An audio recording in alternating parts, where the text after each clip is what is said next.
Testing, testing. 1, 2, 3. This is stupid and I am a fool. An absolute buffoon. How does a bastard orphan, son of a whore and a Scotsman, dropped in the middle of a forgotten spot in the Caribbean by Providence, impoverished and squalor, grow up to be a hero and a scholar? These famous words by Lin-Manuel Miranda, inspired by a quote from John Adams himself, speak a truth about history's lesser-known founding father.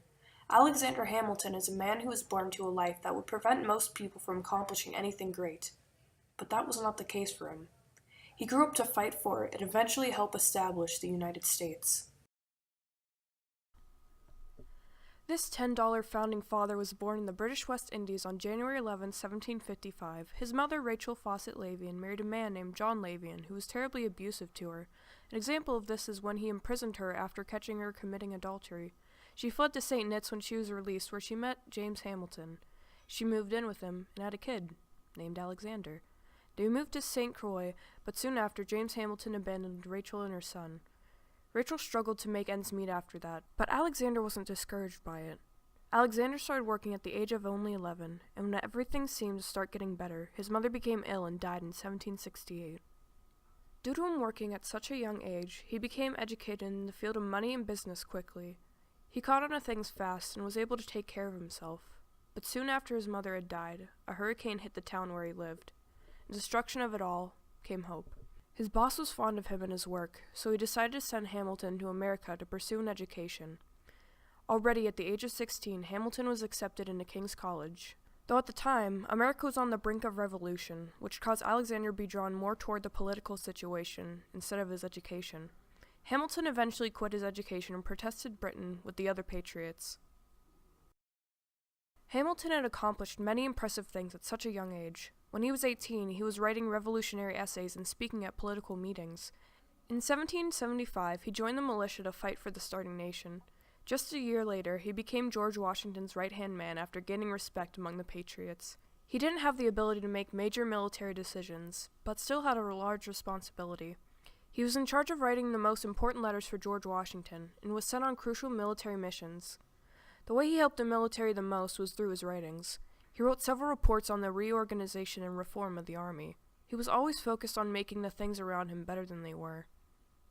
While in the military, he married Elizabeth Schuyler, the daughter of one of New York's most distinguished families at the time. He had his first child with her, who was named Philip. Hamilton went back to war before Philip was born, though, which encouraged him even more to end the war and meet his son. During the Revolution, he saw the faults the American government had and was determined to fix them. After America won the Revolution, Hamilton continued to shape America as it was built.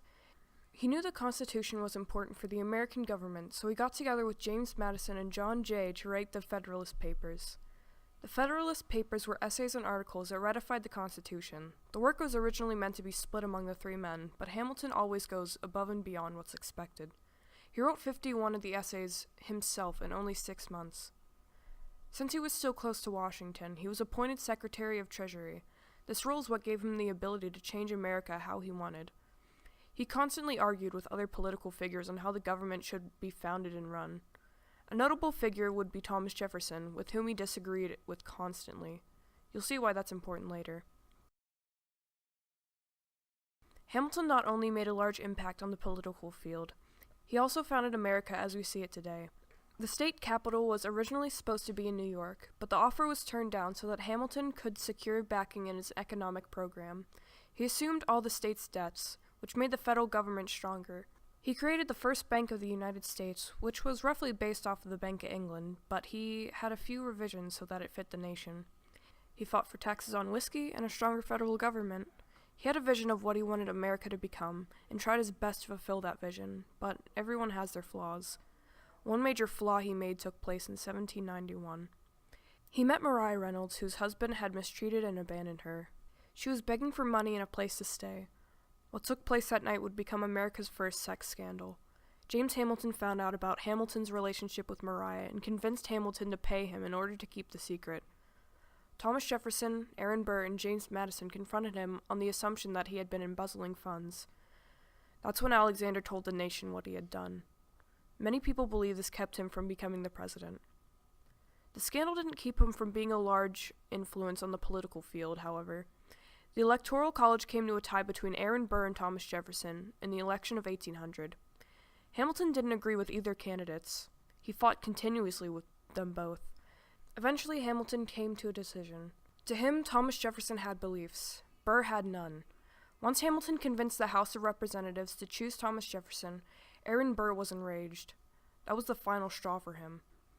As was common back then, Burr challenged Hamilton to a duel. It was accepted.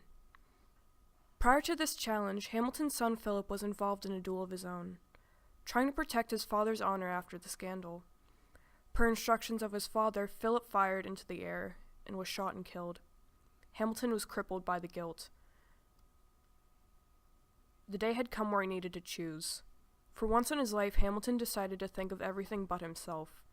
For once in his life, he is selfless. For once in his life, he throws away his shot. They count down to 10. He aims towards the sky, and he is shot in the side. He died from his wounds a day later. After everything that he had against him and the mistakes he made, Hamilton was still able to change the nation. He was one of the most influential men at the time, and was able to use that to do great things. He managed to accomplish this even after his rough start and lack of support. He made his success on his own. I greatly admire his work ethic, as well as his knowledge and passion for everything he did. He reminds me of everything I want to be. If things seem hard, and it seems no one is on your side, you should take after this man and push a little more. You never know what you could accomplish. Just don't cheat on your wife. Just don't cheat on your wife.